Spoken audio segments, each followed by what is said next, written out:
खाना पकाएर खान खोज्दा क्याम्बोसले आएर मेरो खाना सहितको राइस कुकर यसरी फोड्यो, जुन दृश्य देख्दाखेरि मेरो विदेशप्रति मनै मरिसकेको थियो। साथीहरू, आज म तपाईहरुलाई मेरो जीवनमा घटेको वास्तविक घटनाको बारेमा भन्दैछु।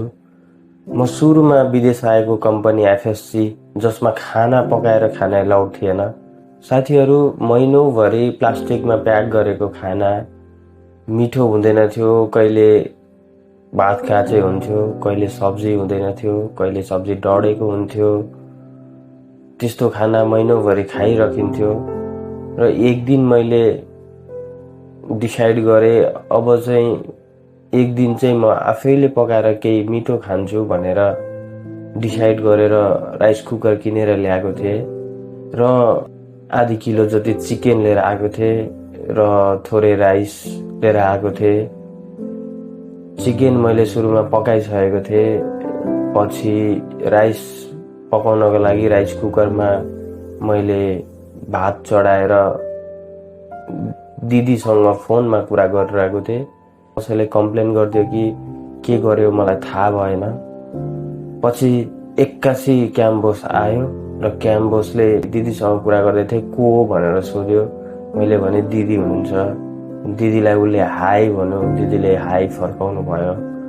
पछि राइस कुकर निकाल भनेर भन्यो, राइस कुकर निकाले मैले र उसले केही पनि बोलेन। राइस कुकर हातमा लियो र सिधै राइस कुकर भुइँमा बजाड्यो र 4-5 लात्ती कच्याक कुचुक हुने गरी राइस कुकरलाई हान्यो र त्यो राइस कुकर टिप भन्यो मलाई। मैले राइस कुकर टिपे र मसँग हिँड भन्यो र म उसँग गएँ र ऊ त्यसै गरी सबै रुम खोल्दै चेक गर्दै मलाई पछि लगाएर पुरै क्याम्प घुमायो।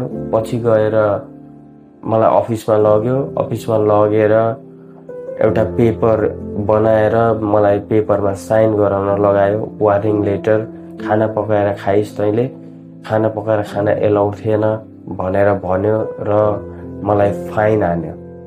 र त्यो दिन मैले परदेश भनेको कस्तो हुँदो रहेछ भन्ने कुरा छर्लङ्ग बुझेको थिएँ साथीहरू। र त्यो दिन मलाई परदेश कतै पनि बस्न मन लागिरहेको थिएन।